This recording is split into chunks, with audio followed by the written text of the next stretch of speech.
Bienvenue sur la chaîne. Rose.1988.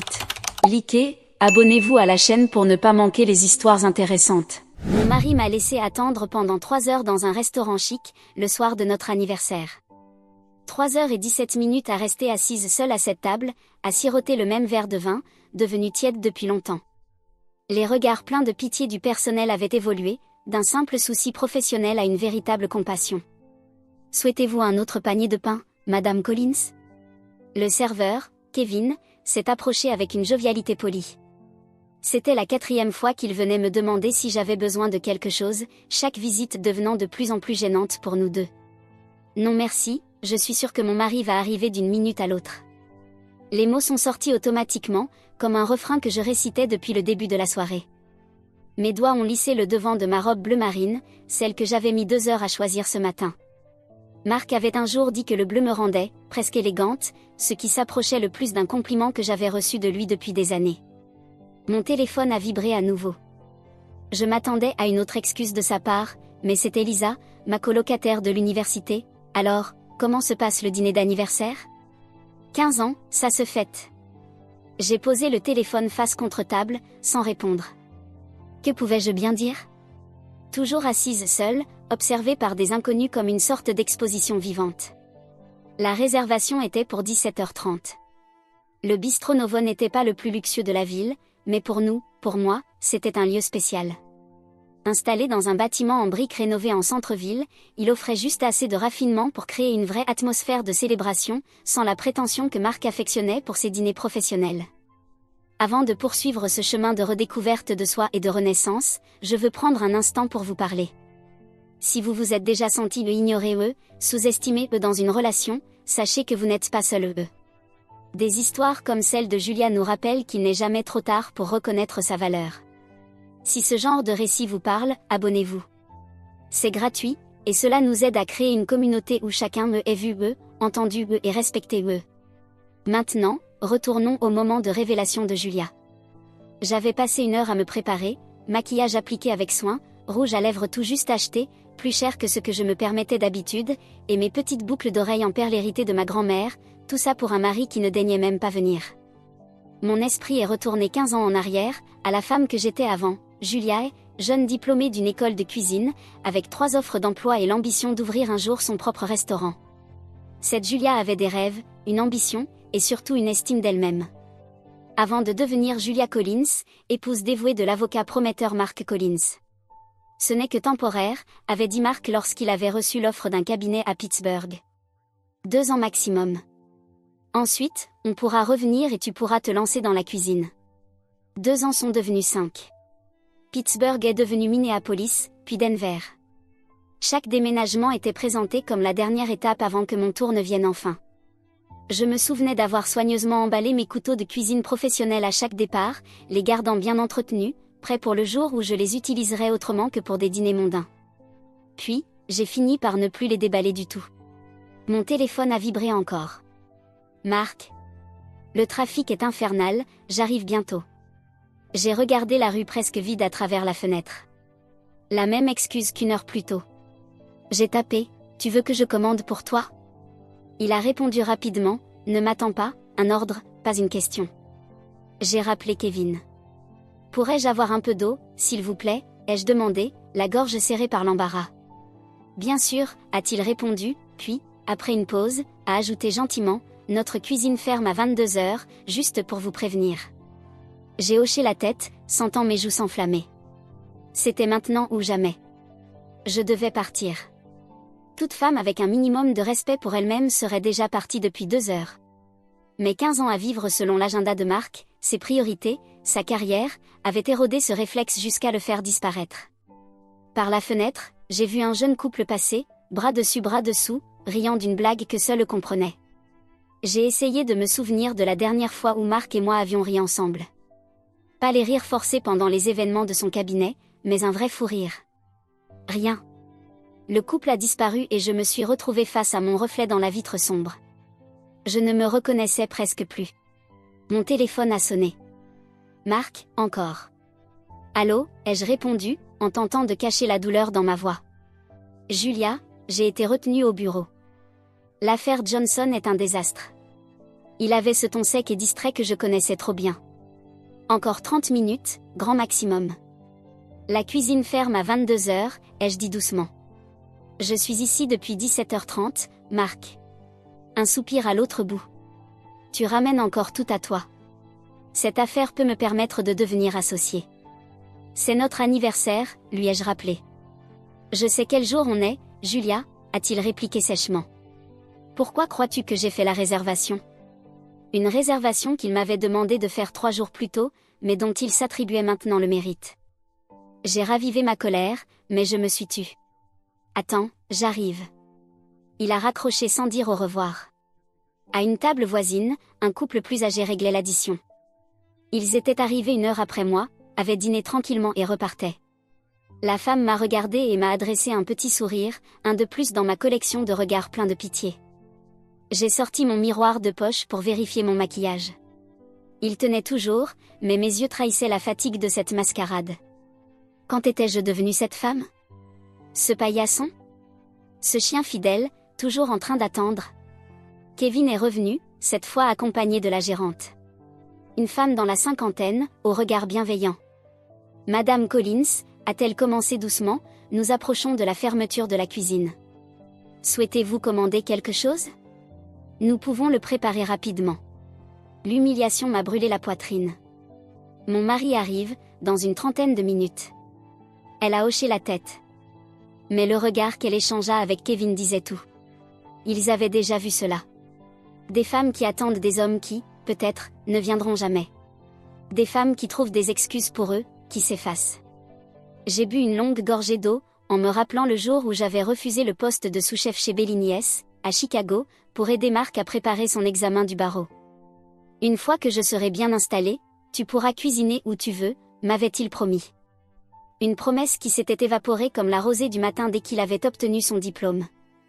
Le restaurant s'était largement vidé. Il ne restait que 3 tables occupées.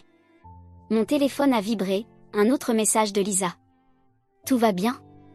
J'ai regardé autour de moi, les chaises vides, la table dressée pour 2, dont un couvert restait intact, et soudain, la vérité m'a frappé avec une clarté brutale. Rien de tout cela n'allait. Rien des 15 dernières années n'allait. J'ai consulté ma montre une dernière fois, 21h21. 3h51 d'attente. Pourquoi? La porte du restaurant s'est ouverte, une bouffée d'air frais a balayé mes épaules nues. La voix de Marc a retenti en premier.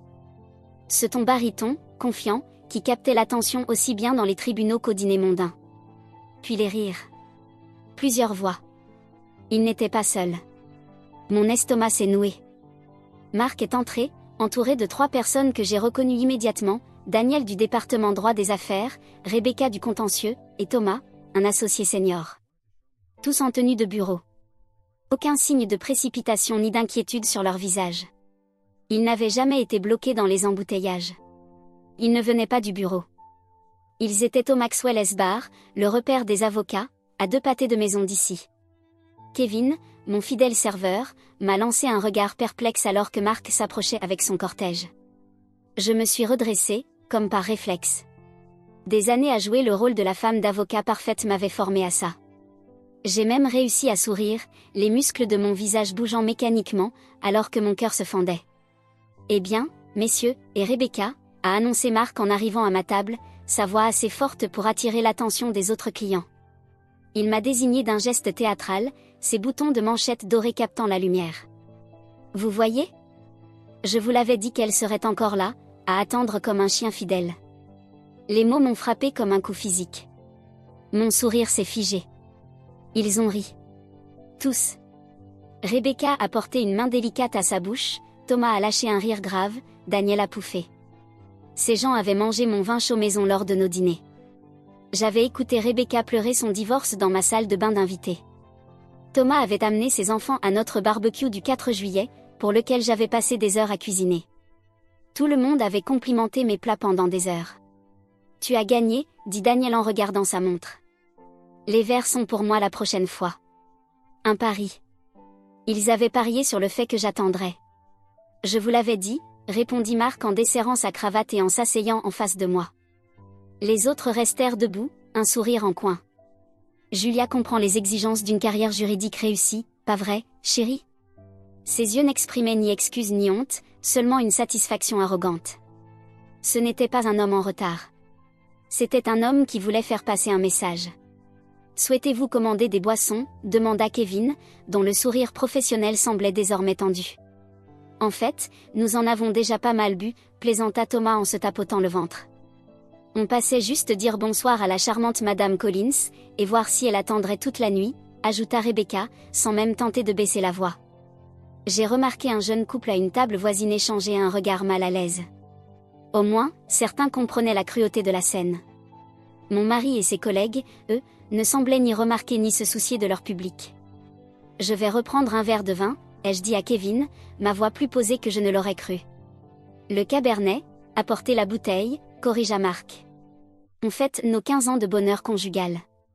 Sa main a frôlé la mienne dans un geste qui, de l'extérieur, pouvait paraître tendre, mais qui me semblait possessif, victorieux. Kevin a hoché la tête et s'est éclipsé, me lançant un dernier regard compatissant. Je dois y aller, dit Thomas en consultant son téléphone. Cynthia m'attend. Félicitations pour l'anniversaire, vous deux. Marc, à demain pour la déposition de Johnson. Rebecca et Daniel firent aussi leurs adieux, offrant des félicitations creuses après leur rôle dans mon humiliation publique. Une fois seul, Marc s'installa plus confortablement, comme si la soirée ne faisait que commencer. Tu aurais dû commander, dit-il en saisissant le menu. La cuisine ferme bientôt. Pourquoi as-tu fait ça? Demandai-je doucement. Fais quoi? Répondit-il sans quitter le menu des yeux. Amener tes collègues ici. Faire un pari sur le fait que j'attendrai. Il leva enfin les yeux, une pointe d'agacement dans le regard. C'était juste une blague, Julia. Ne sois pas si sensible. Et puis, c'est bien qu'il voit à quel point j'ai une femme compréhensive. La femme de Thomas serait partie au bout de 30 minutes. Il disait ça comme si je devais en être fière. Kevin revint avec le vin, prit la commande de Marc avec détachement. Lorsqu'il se tourna vers moi, je dis simplement, rien pour moi, merci. Tu ne manges pas? Demanda Marc, interloqué. Je n'ai plus faim. 4 heures d'anxiété et d'humiliation avaient suffi à m'en couper l'appétit. Comme tu veux, dit-il en haussant les épaules, puis il se replongea dans son téléphone. Je l'ai observé, cet homme à qui j'avais donné 15 ans de ma vie, et j'ai senti quelque chose changer en moi. Le bruit ambiant du restaurant s'est estompé, une clarté soudaine m'a envahi. Je n'étais pas en colère. J'étais éveillée. Je vais aux toilettes, ai-je dit en me levant. Marc n'a presque pas levé les yeux, déjà absorbé par ses emails. Dans l'intimité des toilettes individuelles, je me suis adossée à la porte et j'ai pris ma première vraie respiration depuis des heures. Mon reflet dans le miroir montrait une femme que je reconnaissais à peine, élégante, impeccable, et totalement vide. J'ai sorti mon téléphone et ouvert l'application de VTC. Mes doigts bougeaient avec une détermination nouvelle. Une voiture pouvait être là dans 3 minutes. Ensuite, j'ai ouvert l'application bancaire. Notre compte commun affichait le dernier relevé de barre de Marc chez Maxwell S, 147,82 € pour des verres entre collègues. Ma carte de crédit personnelle était liée à son compte premium, celui qu'il insistait pour que je garde en cas d'urgence. Je l'avais à peine utilisé. Il allait savoir. La main tremblante, j'ai ouvert l'application de la compagnie aérienne. Un billet en première classe pour Paris, départ à minuit, était disponible. Le prix m'a fait hésiter une seconde, puis j'ai cliqué sur « Confirmer ». Je me suis rappelé la petite boîte contenant mes couteaux de chef professionnel, toujours emballés depuis notre dernier déménagement. Les rêves culinaires que j'avais mis de côté. Les restaurants parisiens que j'avais découverts en secret, imaginant des saveurs que je mourrais d'envie de goûter. La confirmation est arrivée, siège 3A, départ pour Paris dans moins de 3 heures. J'ai remis du rouge à lèvres, redressé les épaules, et suis retournée à la table, où Marc mangeait déjà à mi-parcours de son plat. Tu sais quoi, ai-je dit en reprenant place. Je vais finalement prendre un autre verre. Le tourbillon d'émotions m'a frappé de plein fouet. Lorsque l'avion atterrit à l'aéroport Charles de Gaulle, l'épuisement du vol de nuit luttait contre l'adrénaline. Je l'avais fait. J'étais réellement partie. Mon téléphone, que j'avais mis en mode avion après le 20e appel de Marc, s'était remis à vibrer sans relâche. 47 appels manqués, 78 messages. Je les ai parcourus, assistant à la progression, la confusion, puis la colère, la panique. Où es-tu? Réponds maintenant. La compagnie de cartes a signalé une fraude. Qu'est-ce que tu as fait, Julia? Ce n'est plus drôle. Tes parents sont morts d'inquiétude. J'ai dû les appeler. Dis-moi juste si tu vas bien. Je suis désolée pour hier soir. C'était une blague. Quel que soit le message que tu veux faire passer, il est passé. Rentre à la maison. J'ai appelé la police. Ce dernier message m'a arrêté un instant. Est-ce que la police me chercherait réellement? J'étais une adulte, j'avais voyagé par choix. Je n'étais pas disparue, je partais. J'ai envoyé un seul message à ma sœur Claire, je suis en sécurité. Je t'expliquerai plus tard. Ne t'inquiète pas. Ne dis rien à Marc, s'il te plaît. Puis j'ai éteint mon téléphone complètement. En sortant de l'aéroport, dans le matin frais parisien, j'étais à la fois terrifiée et étrangement libre. Je n'avais qu'un petit bagage à main préparé à la hâte, un change de vêtements, quelques produits de toilette, mon passeport, mon portefeuille, et aucun plan, hormis fuir. Le chauffeur de taxi parlait peu anglais, mais « hôtel » était un mot universel. Pas trop cher, ai-je ajouté, incertaine qu'il comprenne. Près de bons restaurants. Il a hoché la tête et quitté le trottoir. À travers la vitre, Paris se déployait. Pas la version carte postale, mais la ville vivante, réelle, qui s'éveillait. Des balayeurs nettoyaient les trottoirs, des boulangers portaient des plateaux, des travailleurs pressés entraient dans le métro. Nous sommes arrivés dans une rue étroite, dans ce que j'apprendrai plus tard être le 11e arrondissement. L'hôtel cuisine était petit, son auvent bleu un peu délavé mais plein de charme. Ce n'était pas un piège à touristes, mais un endroit que de vrais Parisiens recommanderaient à leurs amis de passage. Bonjour, ai-je tenté à la réception, mon accent français désastreusement américain. Bonjour, répondit le concierge dans un anglais parfait, le sourire chaleureux. Bienvenue à l'hôtel cuisine. Avez-vous une réservation? J'ai secoué la tête. Désolé, non. C'était un voyage spontané. Quelque chose dans mon expression a dû en dire plus que mes mots. Il a hoché la tête avec compréhension. Nous avons une chambre simple disponible. Séjour minimum de 3 nuits. Cela vous conviendrait, mademoiselle? Madame? J'ai hésité. Julia. Julia est. Mon nom de jeune fille semblait étranger dans ma bouche après 15 ans. Le concierge, Michael, selon son badge, était américain, originaire de Boston. Il avait déménagé à Paris 12 ans plus tôt par amour, et y était resté pour la gastronomie, une fois la relation terminée. Pendant qu'il traitait ma carte, il m'a recommandé des cafés et itinéraires à pied, marquant sur une petite carte, le meilleur endroit pour un premier vrai café français est juste au coin. Il a encerclé un nom. Café Artiste. Dites à Marie que Michael vous envoie. La chambre était minuscule mais impeccable, un lit simple, un petit bureau, une fenêtre donnant sur une cour intérieure où poussaient des herbes aromatiques en rangées soignées. J'ai pris une douche pour effacer le vol, changé de vêtements et suis sortie avant de pouvoir douter. Le café Artiste bourdonnait d'activités matinales. J'ai commandé un café au lait et pris une table près de la fenêtre, observant les Parisiens dans leur routine du mercredi matin. Le café est arrivé, noir et parfait, accompagné d'une petite pâtisserie que je n'avais pas commandée. De la maison, pour les nouvelles têtes, m'expliqua le serveur dans un anglais accentué. J'ai mordu dans la pâtisserie, les couches beurrées révélant une crème d'amande si parfaite que j'en ai presque pleuré. C'est pour cela que j'avais voulu cuisiner, autrefois. Pour créer des instants comme celui-ci. Julia? Julia est. Je me suis retournée, stupéfaite. Une femme me fixait, incrédule. Carré blond, pommettes saillantes, pantalon de chef sous une veste en cuir. Élise. Je l'ai à peine reconnue tant elle semblait transformée. Elle m'a embrassée à la manière européenne. Élise Martineau. Enfin, Élise Durand maintenant. Mais oui, c'est moi. Que fais-tu à Paris? La dernière fois que j'ai entendu parler de toi, tu étais mariée à un avocat à Denver. C'est compliqué. Et toi? Tu travailles ici? Sous-chef chez Ambro, juste au bout de la rue. Elle a nommé un restaurant que j'avais vu dans les magazines culinaires. Ça fait 6 ans maintenant. Mais toi, je croyais que tu avais arrêté la cuisine en te mariant. C'est le cas. Élise s'est assise en face de moi. Quel gâchis. Tu étais la plus douée de notre promo. Elle plissa les yeux. Je n'ai jamais compris pourquoi tu avais refusé ce poste au rendez-vous à Chicago.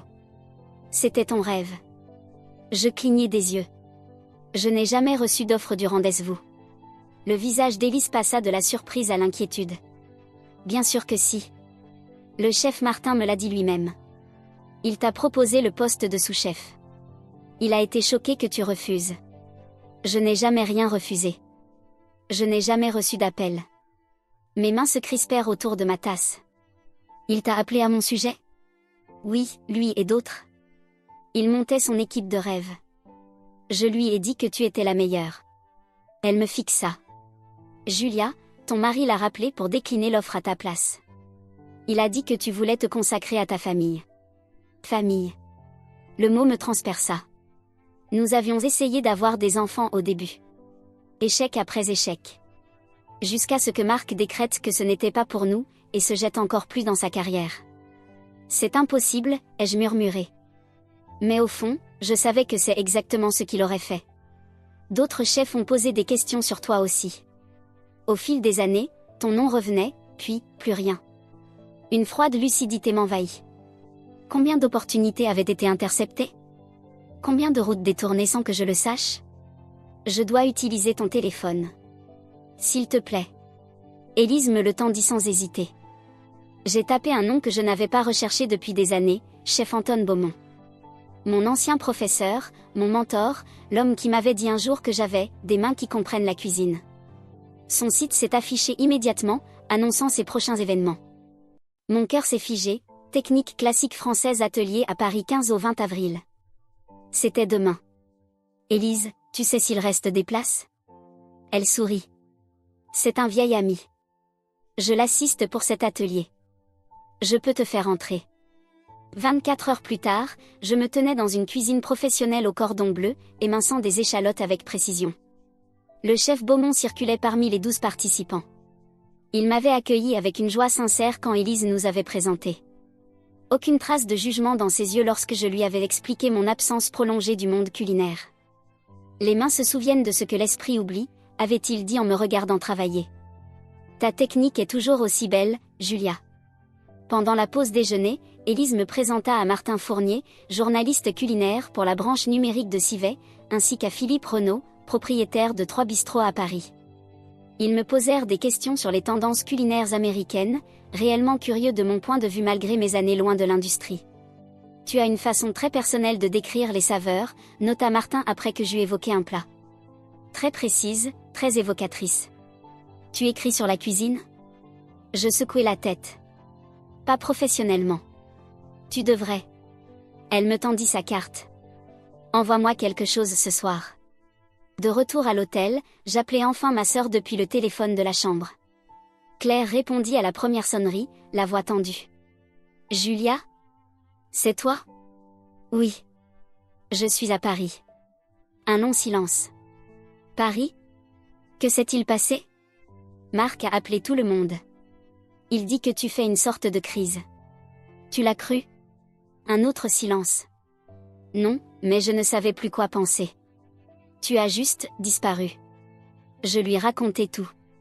Le dîner d'anniversaire, l'humiliation, la révélation d'Élise sur les offres d'emploi jamais transmises. Claire eut le souffle coupé quand je mentionnai Chicago. Tu sais ce qui est fou, dit-elle. On l'a tous vu. La façon dont il t'isolait, te critiquait, contrôlait tout. Même maman avait remarqué que tu avais arrêté de parler de cuisine après ton mariage. Pourquoi personne n'a rien dit? On a essayé, Joël. Tu te souviens quand je suis venue l'an dernier et que je t'ai proposé un cours de cuisine au centre communautaire? Marc a passé tout le dîner à expliquer que c'était une perte de temps. Après ça, maman et moi avons parlé d'une intervention, mais on avait peur que tu le choisisses, lui. Il t'avait tellement convaincu que sa vision était la seule valable. Je fermai les yeux, me rappelant à quel point je m'étais montrée défensive dès qu'on remettait ses décisions en question. Et maintenant? Qu'est-ce que tu vas faire? Demanda Claire. Je ne sais pas, mais je ne rentre pas. Pas tout de suite. Bien, dit-elle avec fermeté. Reste loin, le temps de te retrouver. Le lendemain, Élise me proposa un poste temporaire dans le bistrot où elle travaillait. Rien d'extraordinaire, précisa-t-elle.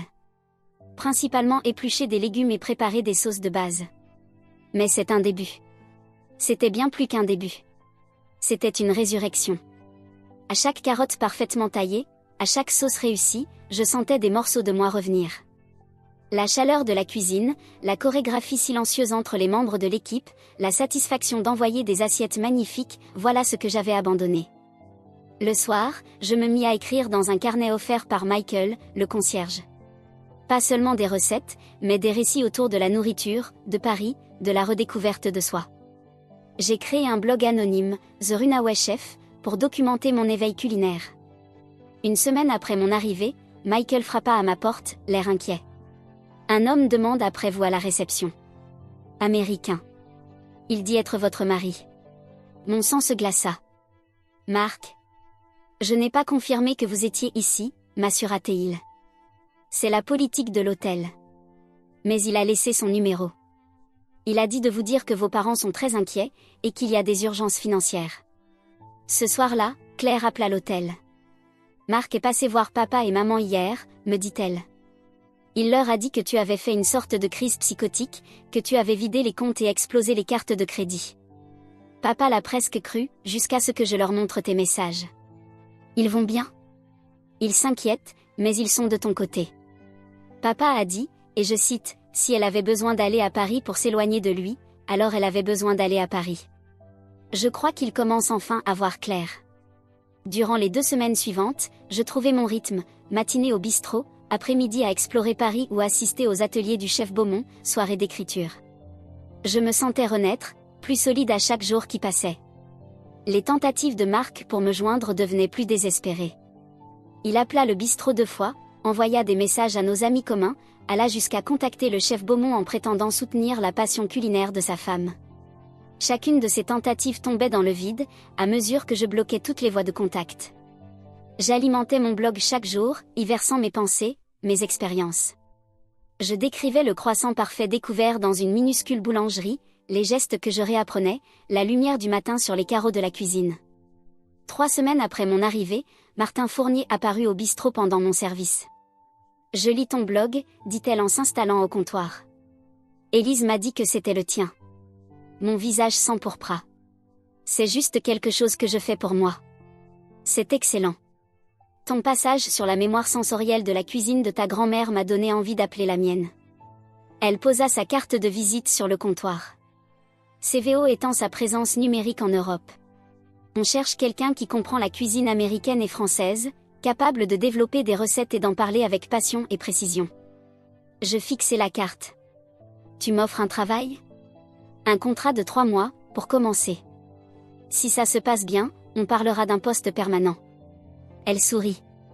L'éditeur a goûté ta tarte aux pommes et crème au romarin la semaine dernière ici. Il a dit que c'était le dessert le plus original qu'il ait mangé cette année.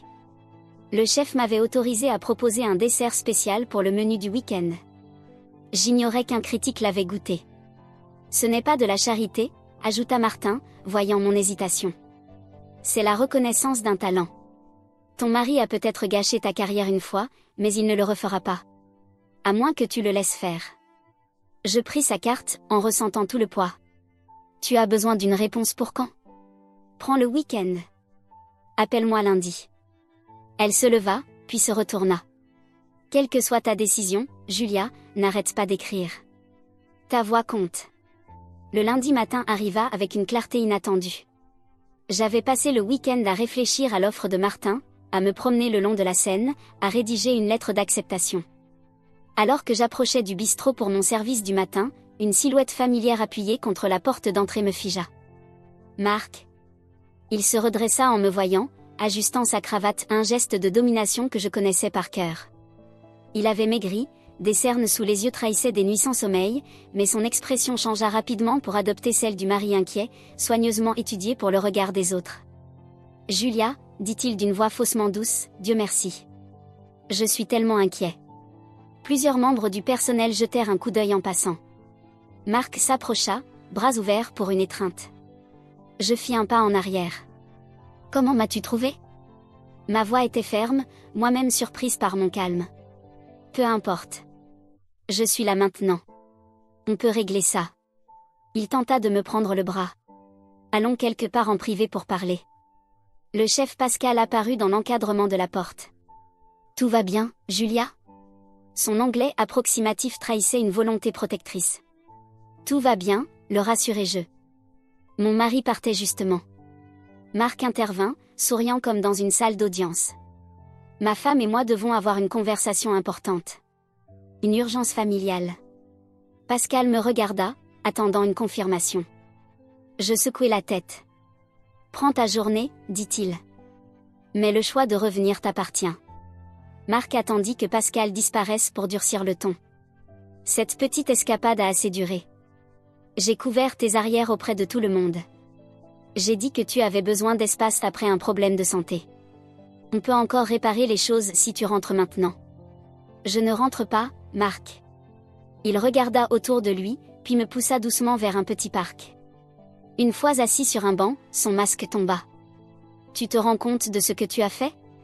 La compagnie de cartes enquête pour fraude. Le cabinet pose des questions. Tes parents pensent que je t'ai poussé à la folie. Sa voix montait. Et maintenant je te retrouve, jouant à la chef dans un bistrot de seconde zone. Non, dis-je calmement. Ce qui était indigne de moi, c'était d'attendre seul à cette table. Ce qui était indigne de moi, c'était de te laisser saboter ma carrière dans mon dos. Son visage tressaillit. De quoi tu parles?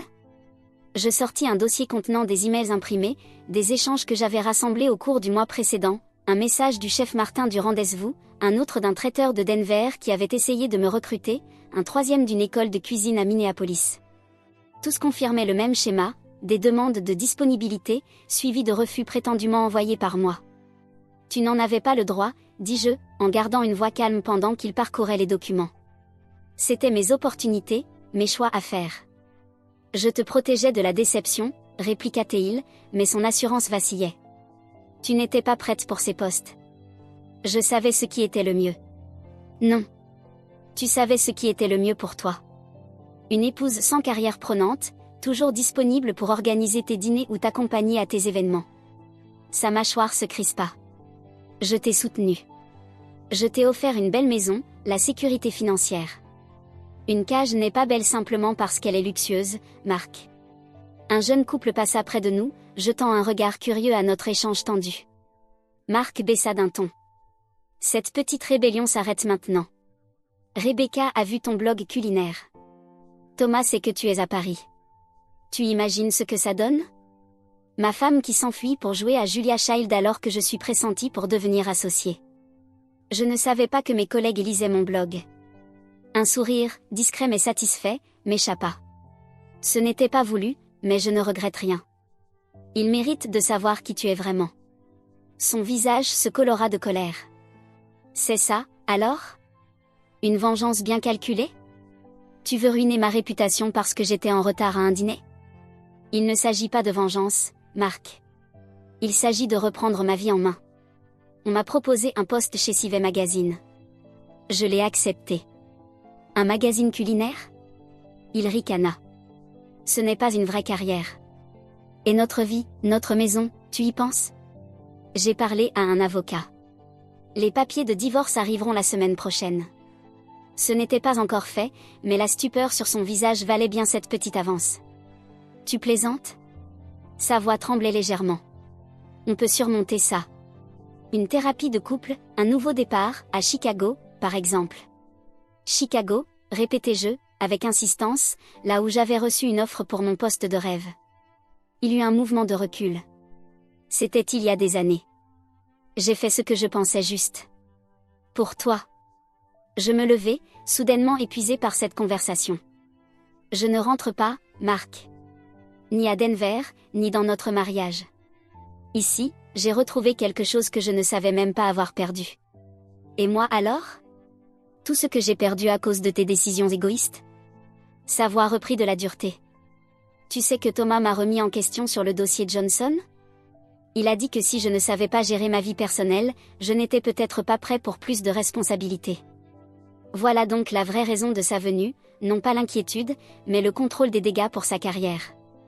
Ça, c'est ton problème, dis-je, reprenant une de ses expressions favorites, souvent utilisée pour balayer mes préoccupations.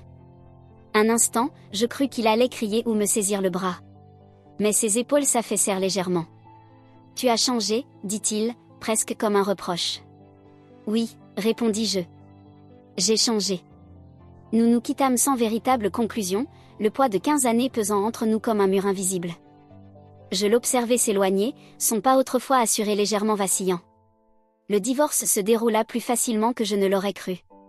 Marc, toujours soucieux de son image, accepta la plupart des conditions pour éviter une bataille publique qui pourrait nuire davantage à sa réputation.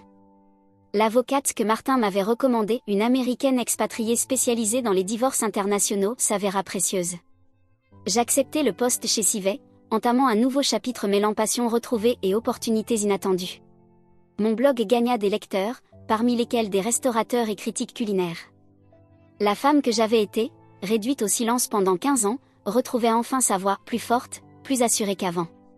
6 mois plus tard, j'organisai un petit dîner dans mon nouvel appartement, un charmant 2 pièces dans le 6e arrondissement.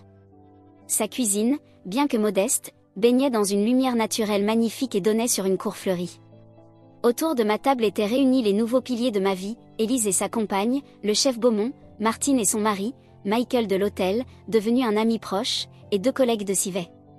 Le menu que je servis célébrait mon parcours, des amuse-bouches inspirées de mes années à l'école de cuisine, un plat principal mêlant techniques françaises traditionnelles et saveurs américaines, et pour le dessert, la fameuse tarte aux pommes à la crème de romarin, celle qui avait changé ma trajectoire. Alors que la soirée s'éternisait dans les rires et les discussions, mon téléphone vibra. Le nom de Marc apparut à l'écran, pour la première fois depuis des mois. Quelle que soit la crise ou la tentative de réconciliation qu'il initiait, elle attendrait. Sans ouvrir le message, je l'effaçai. Puis je reportai mon attention sur la chaleur et la joie autour de la table, sur mes amis dégustant les plats que j'avais créés de mes propres mains. Je ressentis au fond de moi une certitude tranquille, ce que je méritais n'était pas 15 années d'attente, mais toute une vie à devenir pleinement moi.